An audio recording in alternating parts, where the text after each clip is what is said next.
Olá, meus queridos amigos e irmãos, estamos de volta juntos, né, para mais um estudo do Evangelho de Jesus, um estudo hoje que se baseia no Evangelho de Jesus, no Sermão do Monte, e claro que usa a codificação, o capítulo 25 do Evangelho segundo o Espiritismo, para que nós possamos compreender melhor as palavras de Jesus. E vamos iniciar, claro, com uma página do nosso Emmanuel, psicografia do Chico Xavier, num livro pouco conhecido do Emmanuel, que chama-se Perante Jesus. E a página intitula-se Simplifiquemos. E diz então Emmanuel: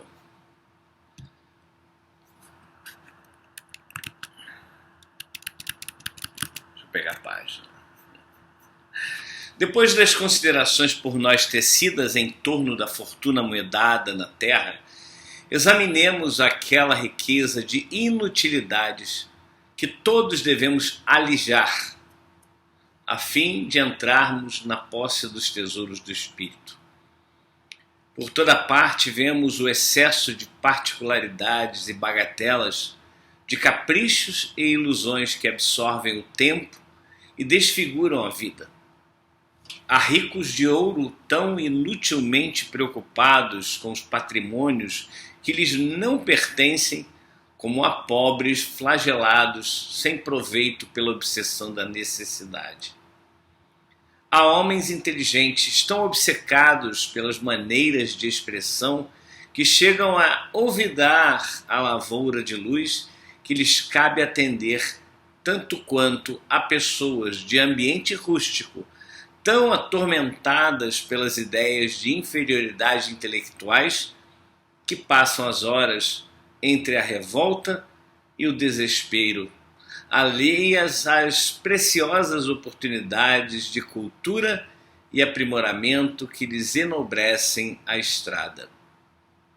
Vemos jovens tão engodados pelas seduções da carne moça, que mais se assemelham a flores envenenadas, e velhos tão absurdamente entregues à lamentação e à tristeza, que mais se parecem espinheiros de sofrimento, quando a uns e outros pede à existência testemunhos de compreensão e atividade, educação e serviço.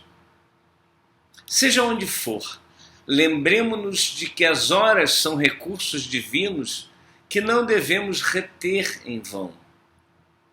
Na abastança ou na carência, na direção ou na subalternidade, na juventude ou na madureza, simplifiquemos o caminho e aprendamos a trabalhar.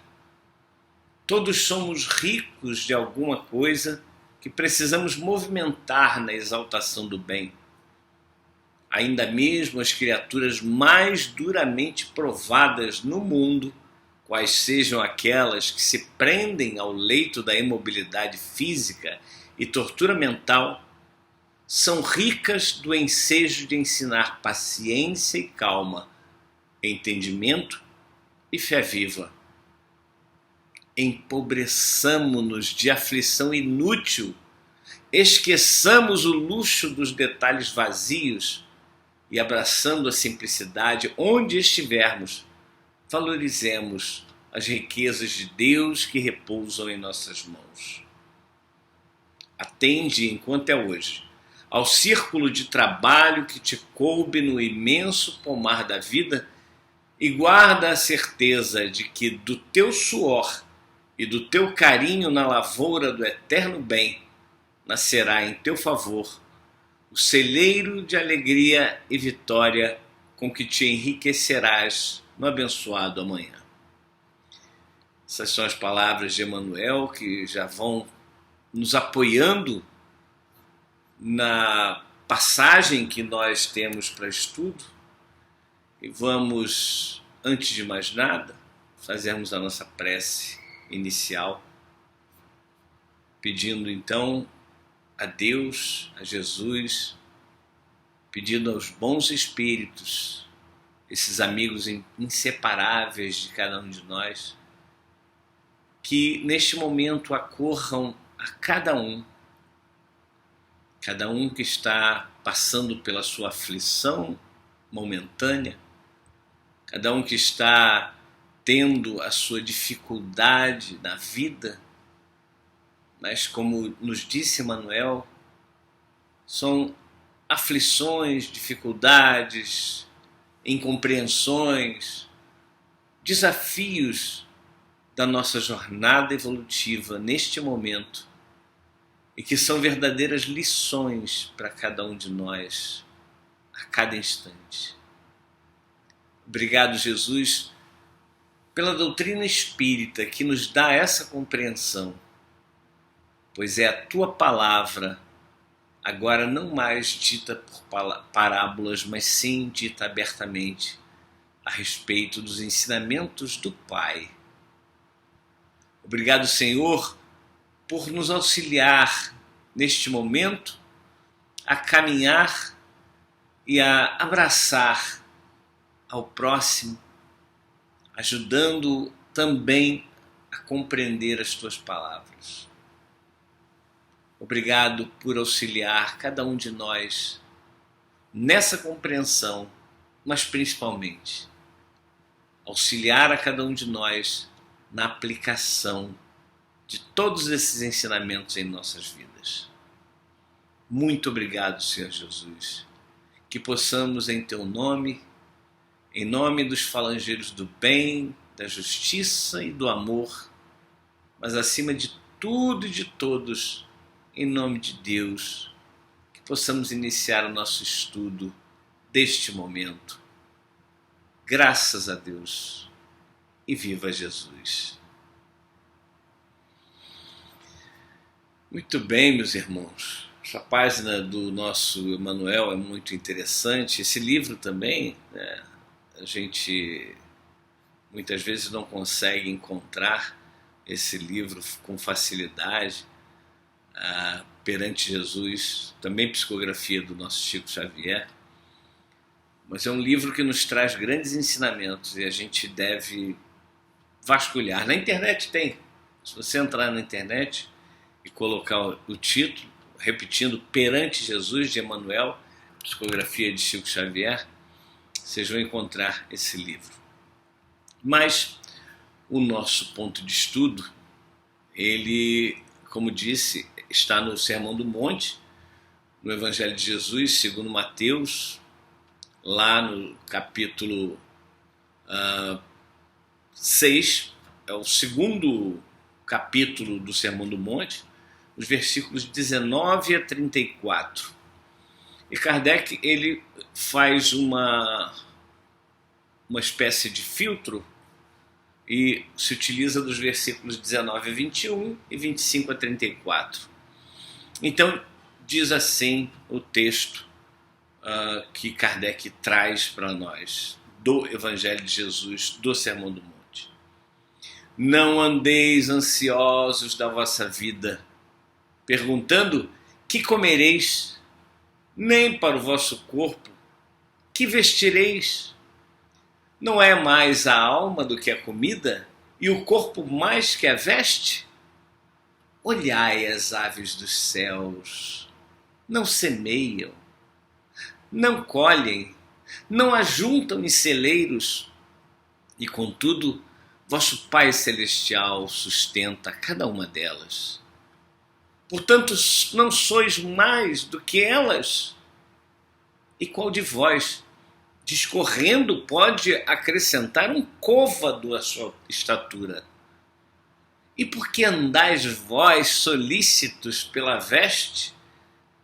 Olhai os lírios do campo, não trabalham, não fiam, mas digo-vos que nem Salomão, em toda a sua glória, se vestiu como qualquer um deles. Se Deus trata assim a erva do campo, que hoje existe e amanhã perece, quanto mais a vós outros, homens de pequena fé. Não andeis ansiosos, dizendo que comeremos ou beberemos, ou com que nos cobriremos, porque os gentios é que se cansam por estas coisas. Porquanto vosso Pai sabe que tendes necessidade de todas elas.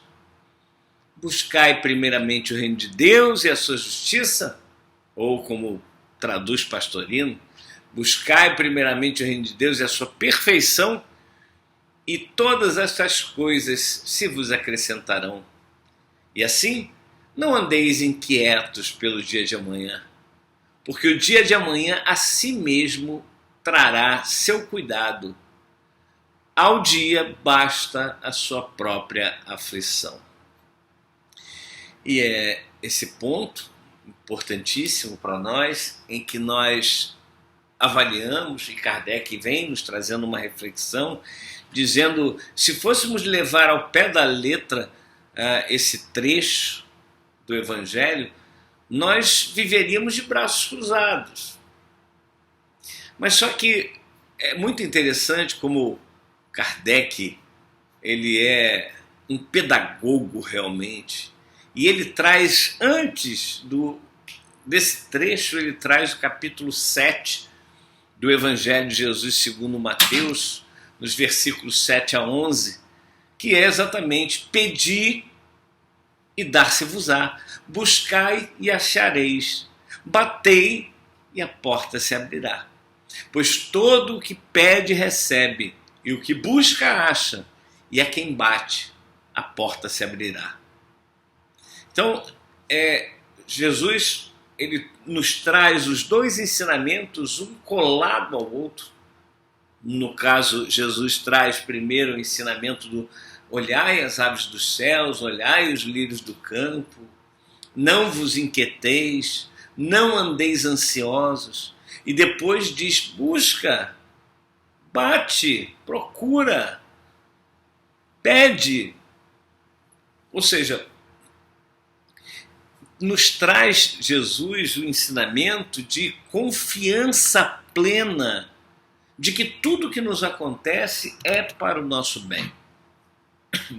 Nós muitas vezes achamos que, não, se eu conseguir um emprego bom, se eu conseguir ganhar muito dinheiro, eu vou trabalhar na obra tal, eu vou fazer a obra tal, etc. e tal. Ou até mesmo ganhar na loteria dessas, eu vou fazer isso, aquilo.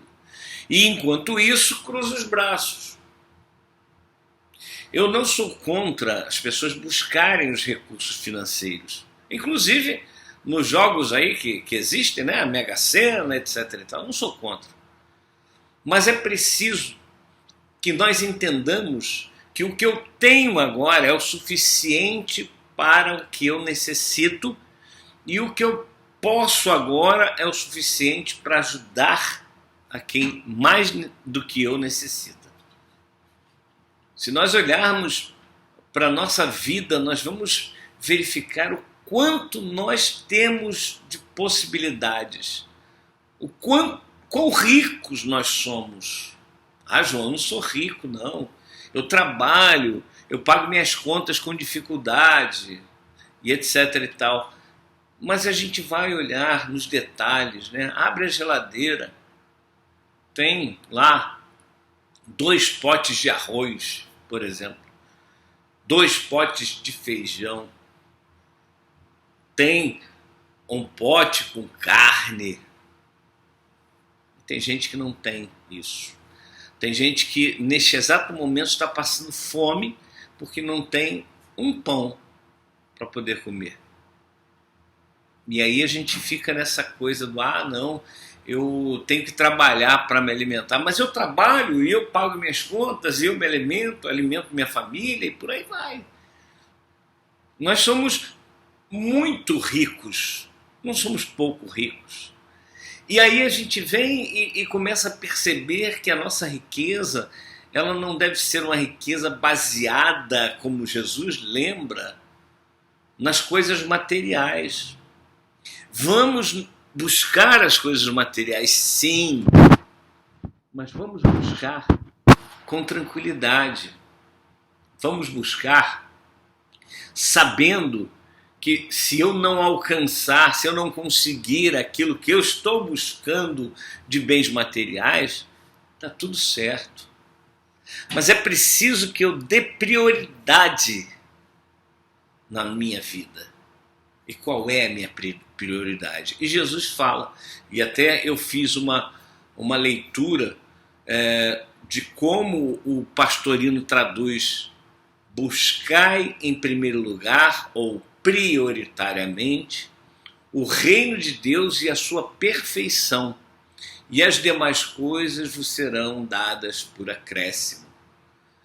Ou seja, quando Jesus fala que o reino de Deus está dentro de nós, e nesse momento ele diz para nós buscarmos prioritariamente esse reino de Deus, ou seja, o nosso íntimo, o nosso eu, e a perfeição desse reino de Deus, ou seja, nos aprimorarmos, nos melhorarmos, crescermos moralmente, para que nós possamos sermos seres melhores e construirmos, trabalharmos para que esse reino de Deus, repetindo o que Jesus disse, que está dentro de nós, possa realmente ser um momento novo na nossa existência. Não mais vamos buscar incessantemente ou prioritariamente as coisas do mundo, os bens materiais, o dinheiro, os imóveis, as casas, etc. e tal. Não mais vamos dar prioridade. Vejam, tem pessoas que falam assim: os espíritas fazem apologia à pobreza. Não, jamais o espiritismo e os espíritas devem fazer apologia, ou seja, engrandecer a pobreza. Mesmo porque nós sabemos hoje que a riqueza e a pobreza são necessárias a nós espíritos, porque são experiências diferentes para que nós espíritos possamos crescer. Vamos ter a prova da pobreza? Sim, mas vamos ter a prova da riqueza. Vamos ter a prova da doença, mas vamos ter a prova da saúde perfeita, que também é uma prova. Porque quando nós estamos com a saúde perfeita, nós esquecemos de Deus. Quando nós temos dinheiro no bolso, no banco, bastantes imóveis, somos amados pelas pessoas, temos ao nosso redor pessoas maravilhosas. Imagina a vida assim, sem nenhum desafio, como lembra nesse trecho, no último versículo, quando Jesus ele fala: basta ao dia os seus próprios desafios. Cada dia traz o seu próprio desafio. E nós, então, temos os nossos desafios e nós vamos vencendo. Se nós não tivéssemos desafios, nós íamos ficar acomodados. Não partiríamos para o crescimento.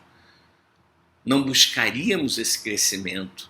Não buscaríamos a transformação moral. Nós só buscamos porque nos incomodam algumas coisas. A gente hoje já começa a questionar certas atitudes que nós tomávamos no passado, que achávamos normal no passado, e hoje a gente já começa a questionar. Tipo de comida que eu como, a atitude que eu tenho com esta ou com aquela pessoa. Então, nós começamos a questionar, e ao questionarmos, isso começa a fervilhar na nossa mente. Fervilha, nós então percebemos que nós estamos caminhando numa estrada que não é uma estrada boa. E aí a gente para, principalmente quando a gente tem o conhecimento da doutrina espírita, a gente para, olha e fala assim: meu Deus, como eu fui capaz de fazer aquilo? Hoje eu posso até fazer, mas eu faço muito mais por ignorância do que por vontade. O mal que nós fazemos hoje é muito mais por ignorância do que por vontade de fazer o mal, de ver uma outra pessoa má, né? De sofrer, passar por uma situação ruim. Hoje isso já nos machuca. Quando nós fazemos alguma coisa que maltrata alguém, a gente já fica mal por dentro. Tenho certeza que todos vocês sentem isso. Todos nós sentimos isso. Porque a doutrina espírita vem fazendo com que o nosso pensamento vá raciocinando. Olha, meu Deus, se eu não quero que me faça isso, por que eu vou fazer com outra pessoa? Agora, ao contrário, se eu quero que me faça isso, por que eu não vou fazer para outra pessoa? Por isso Jesus fala, no final do seu evangelho, no Sermão do Monte ainda, no final do seu evangelho, no capítulo 6, no final do capítulo 6, quando ele diz: tudo aquilo que quereis que os homens vos façam, fazei vós a eles. Esta é a lei e os profetas. Mas bem, nós estamos num curso de moralização. E ao nos moralizarmos, nós vamos deixando que a matéria tenha tanta importância para nós. Começamos a perceber que as coisas da matéria, elas podem ser utilizadas, são ferramentas, importantes ferramentas, mas não é a coisa mais importante, como dizíamos agora há pouco. E a gente se moralizando, esse processo da moralização é que é fundamental, que muitas pessoas chamam de espiritualizar-se. Eu entendo o seguinte: quando nós nos moralizamos, nós vamos tendo mais a vivência do espírito do que do corpo físico. É por isso que está lá na questão 11 do Livro dos Espíritos. Será, a pergunta de Kardec, será um dia permitido ao homem compreender o mistério da divindade? Olha a pergunta de Kardec. Será um dia permitido ao homem compreender o mistério da divindade? Será que nós um dia vamos compreender todos os mistérios que envolvem Deus? Essa é a pergunta de Kardec. E a resposta: quando o seu espírito não estiver mais obscurecido pela matéria e pela sua perfeição tiver se aproximado dela, então haverá, quer dizer, dele, né, Deus, então o verá e o compreenderá. Kardec então traz uma nota dizendo o seguinte: as inferioridades das faculdades do homem não lhe permitem compreender a natureza íntima de Deus. Na infância da humanidade, o homem confunde muitas vezes com a criatura cujas imperfeições, confunde a Deus, claro, cujas imperfeições lhe atribui. É por isso que nós entendemos Deus como aquele velhinho de barba branca, com cajado na mão, sentado num trono e de frente para uma espécie de televisão, julgando o mundo. Esse vem para cá, esse vai para lá, esse vem para cá, esse vai para lá, esse vem para cá, esse vai para lá, e por aí vai.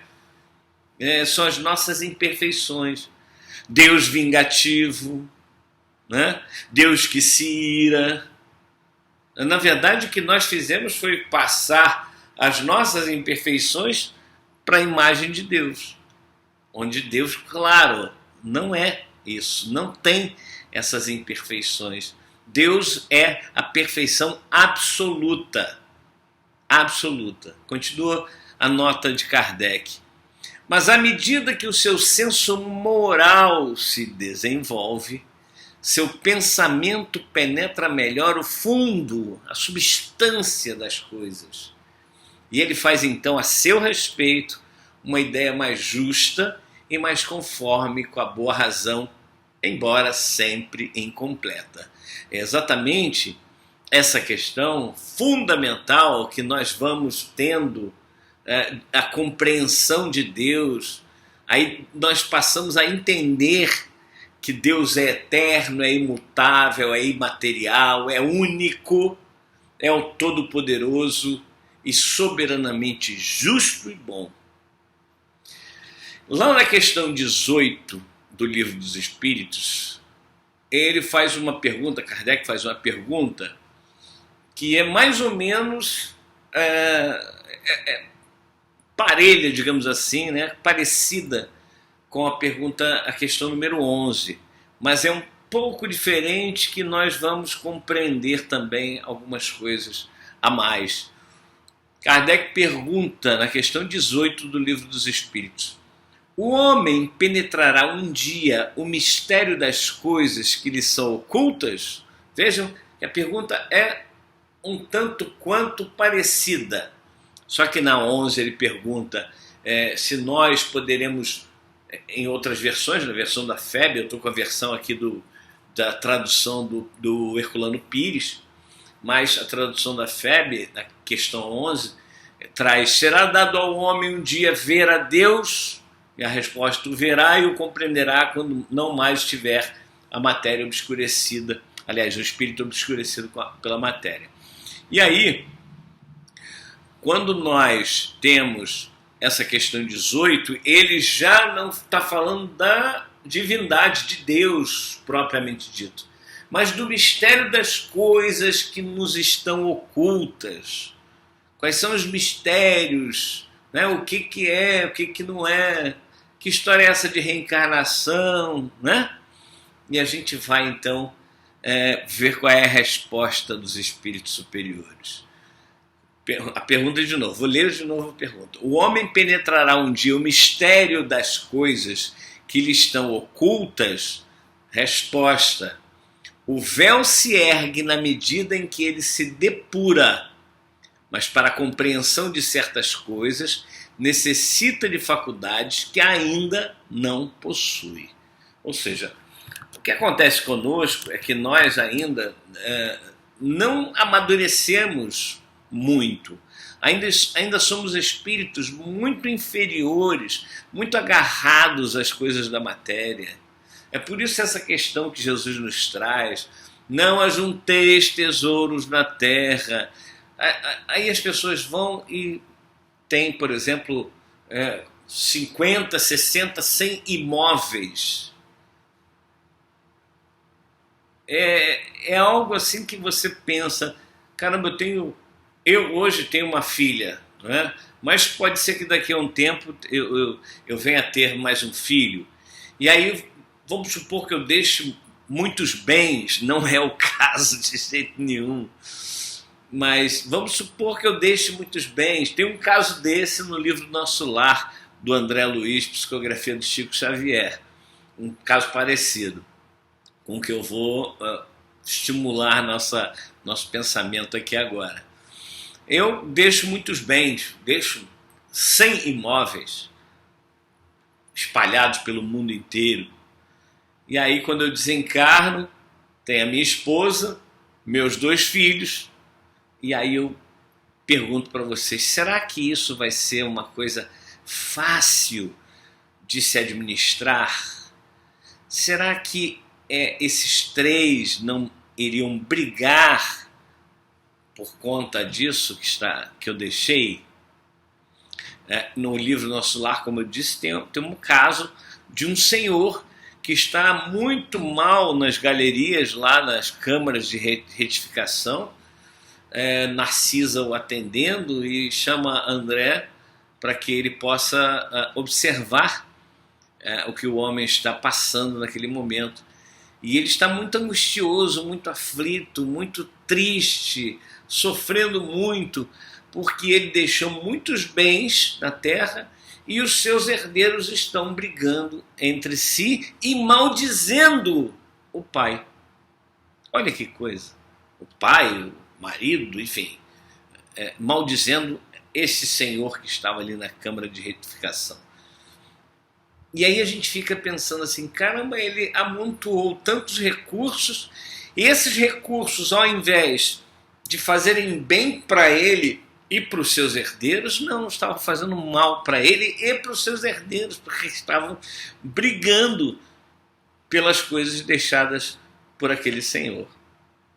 E aí a gente pergunta, será que vale a pena a gente amontoar tesouros na terra, bens materiais? Será que não é legal a gente se utilizar? E aí vem uma outra passagem que Jesus nos passa, nos indica, nos fala: ajuntai, ou melhor, granjeai, desculpa, amigos com as riquezas da iniquidade, para que vos recebam nos tabernáculos eternos. O que Jesus quis dizer? Outra passagem do livro André Luiz, que vocês vão lembrar certamente. Quem não leu o livro, mas quem viu o filme vai lembrar. Aquela senhora que ficava lá no final do expediente do doutor André Luiz, no consultório, e que o André Luiz, para se livrar, ia lá e atendia aquele senhor e a senhora. A senhora, então, desencarna e dali a algum tempo, André Luiz, depois de desencarnado, passado aquele tempo que nós sabemos, mais ou menos longo no umbral, ele é resgatado, vai para o nosso lar e desculpa, tem todo o tratamento lá, se recupera muito bem. E aí ele vai buscar quem é que orou por ele. Tinham duas pessoas que tinham orado fervorosamente pelo André Luiz. Uma pessoa, a mãe dele, e a outra pessoa, essa senhora que teve lá os cuidados com o seu marido, do doutor André Luiz.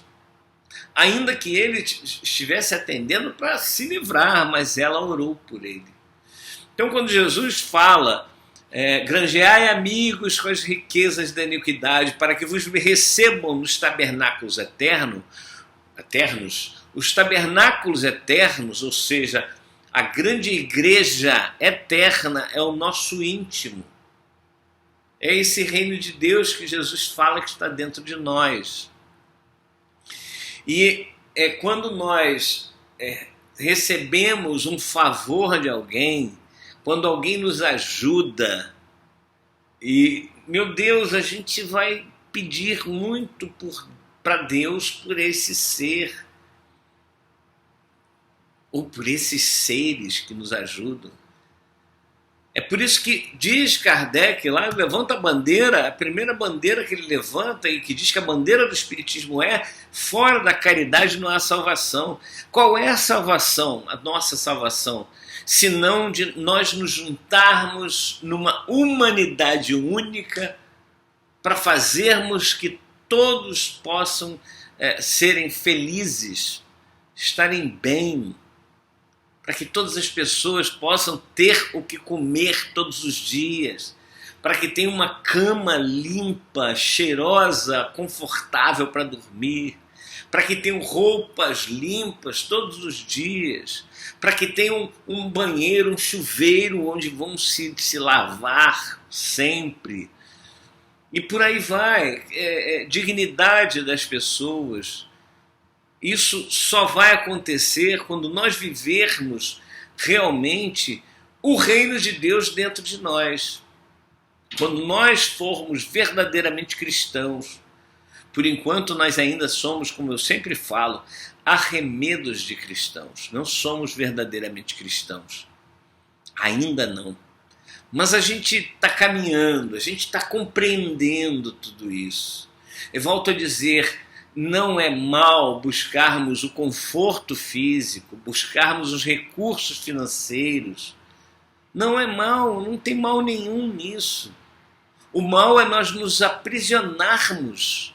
Como diz a mensagem inicial do Emmanuel, nós nos aprisionarmos a esses bens materiais, ficarmos escravos deles. Tem uma frase do Hermógenes, não sei se vocês conhecem o Hermógenes, mas um grande pensador, um mestre na meditação, no yoga e etc. Ele dizia o seguinte, tem uma expressão que ele fala assim: eu conheço um homem que é tão pobre, mas tão pobre, que a única coisa que ele tem é muito dinheiro. E aí a gente para e pensa assim, como assim? Como pode ser muito pobre uma pessoa que tem muito dinheiro? Porque Hermógenes estava se referindo exatamente a essa pobreza espiritual, pobreza moral, pobreza íntima. Eu pergunto para vocês, quantas pessoas que têm muito dinheiro, que vocês conhecem, têm muitos amigos? Amigos verdadeiros. Quantas? Certa vez eu fiz uma provocação, né, no Facebook. E algumas pessoas não compreenderam e acharam que eu estava fazendo apologia, né, incentivando as pessoas a beberem bebida alcoólica.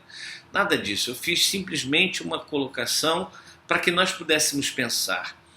Eu coloquei lá no Facebook.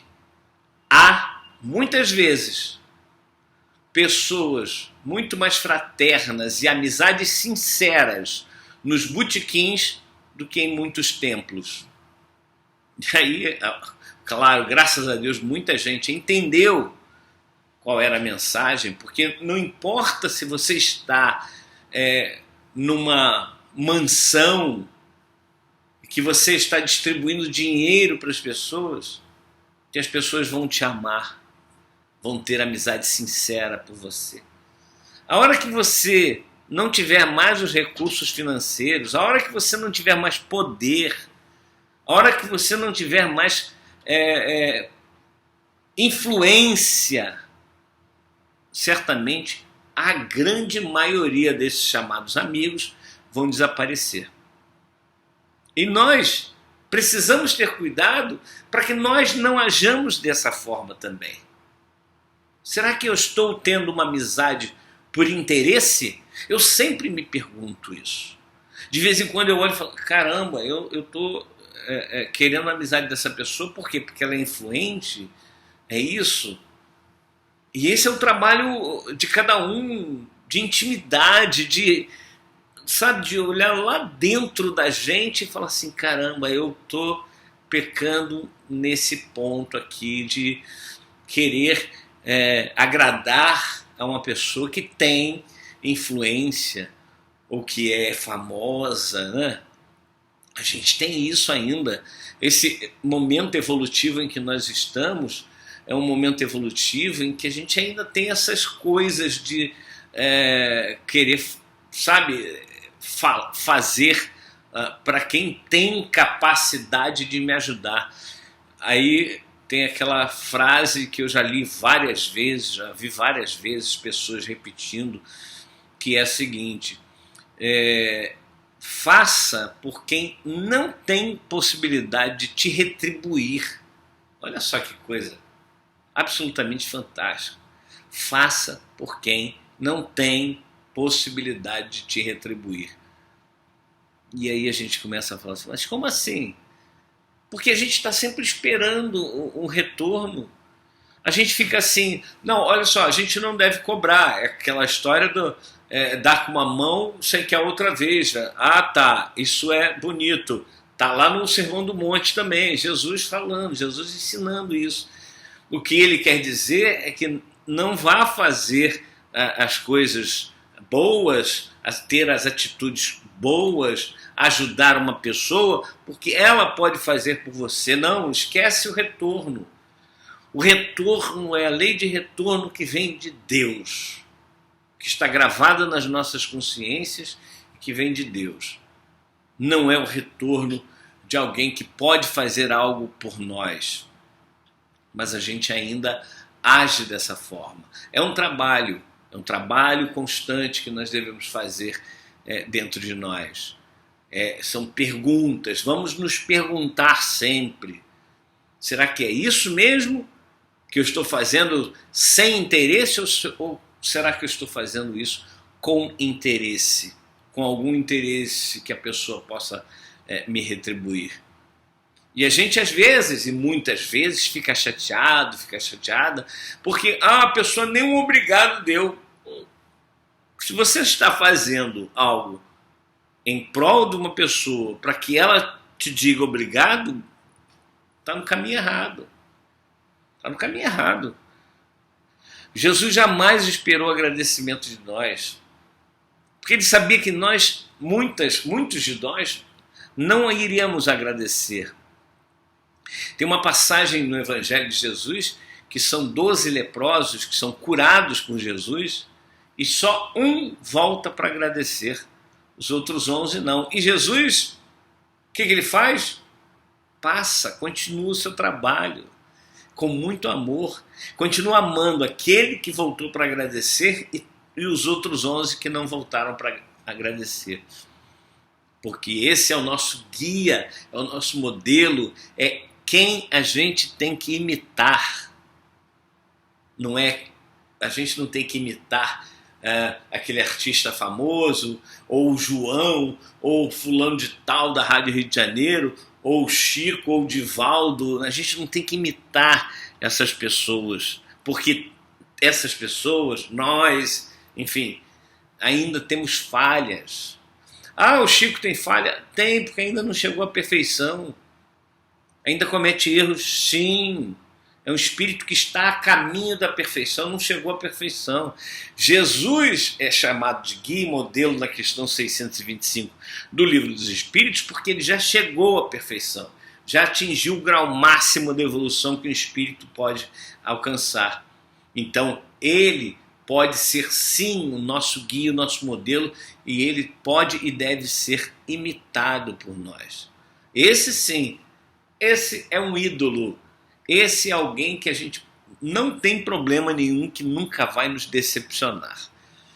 Então, meus irmãos, vamos buscar realmente esse trabalho junto a Jesus, com esse propósito de pura e simplesmente buscarmos as coisas do Espírito, buscarmos a nossa moralização, buscarmos a nossa melhoria e fazermos realmente ao próximo tudo aquilo que gostaríamos que o próximo nos fizesse. Muita luz, muita paz a todos vocês, que nós possamos ter esse início de ano, mais um ciclo de 365 dias, fazendo essas reflexões íntimas. Pare uma vez por dia, pegue uma página, leia. Muita gente fala, você é contra o culto no lar. Não, não sou contra o culto no lar. Eu sou contra a rigidez de colocar dia e horário. Né? Toda segunda-feira às 8 horas. Aí a pessoa não pode, meu Deus do céu, o que vai acontecer? Não vai acontecer nada. Eu acho ótimo a pessoa acordar. Vamos fazer o culto no lar quando acordar. No meio do dia eu almocei, agora eu tenho um tempinho, eu pego um livro, agora com o celular fica mais fácil. Abre ali uma mensagem, faz uma prece, faz uma meditação naquela página. Quando chega em casa do trabalho, depois de comer, depois de tomar um banho, enfim, de toda a sua rotina, vai deitar na cama, pega um livro, dá uma lida ali, dá uma refletida. O Livro dos Espíritos, por exemplo, é muito interessante fazer isso. Dá uma refletida. Conversa sobre aquele ponto lido, faz uma prece. Isso é um culto no lar, gente. Pode ser todo dia, toda hora, o momento que você quiser. Nesse instante nós estamos fazendo um culto no lar, nesse lar dentro do lar de vocês, nesse lar da casa espírita, nesse meu lar, enfim, juntos, o lar íntimo. Paulo de Tarso dizia, nosso corpo é o templo do Deus vivente. Nós temos que fazer com que isso se expanda cada vez mais. Vamos então elevar os nossos pensamentos a Deus, a Jesus, para fazermos a nossa prece final com a graça de Deus. Querido Mestre Jesus, te agradecemos, Senhor, pela possibilidade de estarmos aqui refletindo a respeito de coisas tão importantes,